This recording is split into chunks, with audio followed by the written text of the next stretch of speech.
ভাই খোবায়েব, তুমি আমাকে একা ছেড়ে কোথাও চলে যেও না। আমার মাথা গোজার ঠাঁই নেই। তুমি তো আমাকে মৃত্যুর হাত থেকে কেড়ে এনেছ।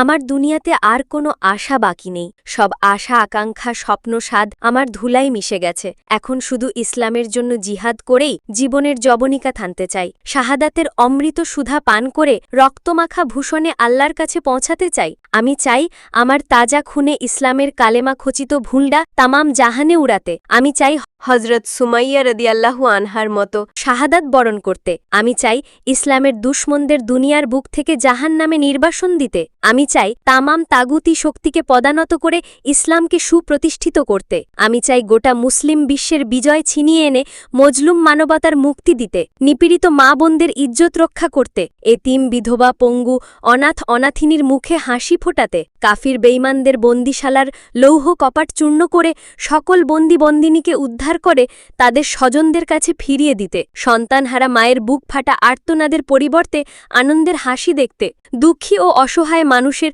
চোখের পানি মুছে সান্ত্বনার বাণী শোনাতে। সায়েমা মালকানির তেজদীপ্ত কণ্ঠে তার অভিপ্রায়গুলো ছিল একেবারেই দ্ব্যর্থহীন।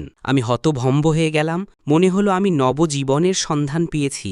আমার চিরঘুমন্ত প্রাণে সারা জাগিয়েছে সায়েমা। তার মধ্যে লুকানো ছিল এক অদ্ভুত ইমানি জজবা, যা আমি কল্পনাও করিনি। সে কি সেই খুকি সায়েমা যার সঙ্গে আমি শৈশবে খেলেছি, যে শিশু থেকে তরুণী হয়েছে, যিনি কোরআন হেফজ করেছিলেন, যে সুরেলা কণ্ঠে হাম নাত গজল কবিতা আবৃত্তি করত? সে কি সত্যি আজ জিহাদের অগ্নিপথে হাঁটছে, রক্ত মাখা পথের অগ্রদূত হয়ে?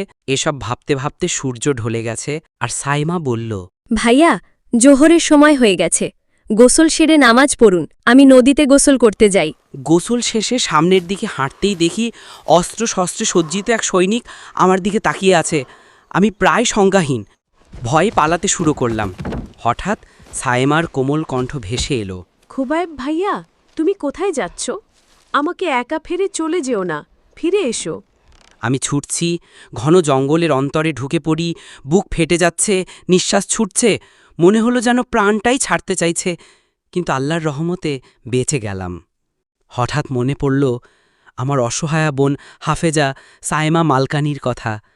হায়, দুশমনের হাত থেকে ছিনিয়ে এনে মেয়েটাকে আবার বুঝি হায়নার মুখের কাছে ছেড়ে এসেছি। হে আল্লাহ, তুমি আমায় ক্ষমা করো। সায়েমা আমার অবলা অসহায় মজলুম বোন। তুমি সায়েমাকে হেফাজত করো। আমি তোমার কুদরতি হাতে তাকে সোপর্দ করলাম। একটু পরেই শুকনো পাতার মর্মর ধ্বনি কানে আসলো। শরীর শিউড়ে উঠল, আবার ছাতি কাঁপা আরম্ভ হল। তাহলে কি সৈন্যটি আমাকে খুঁজে বেড়াচ্ছে? নড়াচড়া বিলকুল বন্ধ। হঠাৎ দেখি রণসাজে সুসজ্জিত হয়ে সেনা জওয়ানটি ক্ষণে ক্ষণে বৃক্ষের উপরিভাগে তাকাচ্ছে, আবার বসে বসে নিচে কি যেন খুঁজছে। আমাকেই যে খুঁজে বেড়াচ্ছে তাতে কোনো সন্দেহ নেই। আমি ভয়ে ভয়ে উচ্চারণ করতে লাগলাম, ও আজআলনা বাইনা আইদিহিম সাদ্দাও আমিন খালফিহিম সাদ্দান ফাগ শয়নাহুম ফাহুম লা ইউবসিরুন আল্লাহুম্মা কফিনাহু বিমা শিতা আল্লাহুম্মা ইন্না নাজআলুকা ফি নুহুরিহিম ওয়া নাউযু বিকা মিন শুরুরিহিম। বীর বাহাদুর জেনারেলের মতো ঘুরে ঘুরে আমাকে তালাশ করছে। এবার আর রক্ষা নেই। এবার একদম নিকটে। আমি চোখ বুজে মৃত লাশের মতো পড়ে আছে। সৈনিক এখনও খুঁজছে। হঠাৎ সে আমাকে আবিষ্কার করে ফেলল। তাই হঠাৎ সেনাটি অট্টহাসিতে বনবাদার মাঠঘাট মুখরিত করে তুলছে। হায় আল্লাহ, ও যে বিড়ম্বনা সায়েমা! সায়েমা আমার অবস্থা দেখে হেসে কুটিপাট। ওর ভর্ৎসনা করে বলছিল, আহারে আমার বীর পুরুষ, আলেয়ার প্রবীপ দেখে আগুন লাগছে বলে হইচই জুড়ে দিয়েছ। মনে হয় যেন সিংহ সাদৃশ্য শিকারী বিড়াল। ওর কথাগুলো আমাকে লজ্জিত করে দিল, কিন্তু জবাব দেওয়ার কোনো ভাষা আমার অভিধানে মৌজুদ ছিল না। ওর কাছে সত্যিই আমি পরাজিত। ওর বিচক্ষণতা ও বুদ্ধির প্রখরতা দেখে আমি অবাক। সে যে একজন সুন্দরী তরুণী তা টের পাবে এমন কে আছে?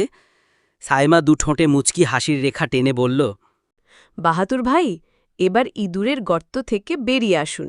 চলুন, নামাজ আদায় করে নেই, সময় যে বয়ে যাচ্ছে। আমি নামাজ পড়তে দাঁড়ালাম। সায়েমা নিরিবিরিতে নামাজ পড়ছে।